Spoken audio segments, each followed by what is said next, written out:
陈立爽丢了，一大早上起来身边没有人了呢。姑娘，爸爸丢了，上哪儿去了呀？我得去找找他去。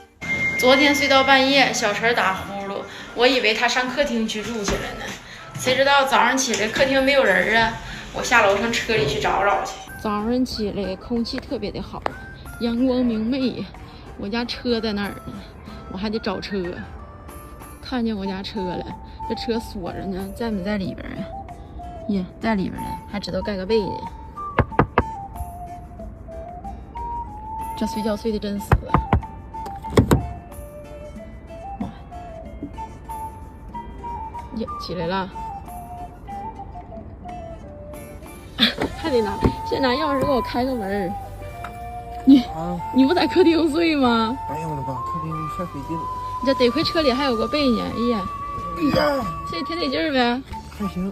我寻思你丢了呢。找不着了。妈一大早上起来说陈立爽呢，我说不知道。睡得挺好呗。以后这就是你的小窝窝了。反正比搁屋跟你睡得劲。咋的呀？12点半睡的，3点来钟就给我撵出来了。谁12点半睡的呀？我们。那可不是我撵的你啊！你老打呼噜，你不让人睡觉，那怎么办啊？我不是说让你上客厅吗？在客厅我还得撂床垫子，还得上柜顶够被去，他都拿那塑料布都套上了。你的眼睛就一条缝儿。我刚没睁，看不着。起来呀！我睡搁车里睡呀？啊，这家伙的，这现在可有招了都，还把我衣服套上了，冷啊！烫了，可算是给他抠起来了。这买了个被给他派上用场了。反正昨天睡觉是没冻着是吧？哎呀，我看给窗户还开了个缝儿，咋的呀？你怕车里空气不够用啊？稳定吗？你还挺尖的。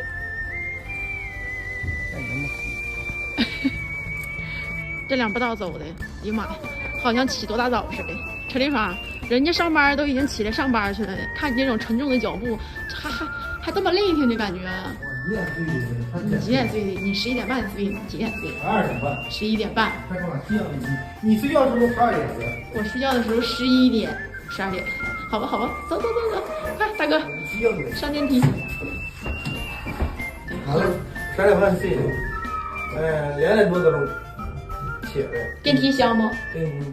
香，给你姑娘喂奶。我也觉得香。完了一直2点半到3点半一门踹我。因为你太打呼噜了，知道吧？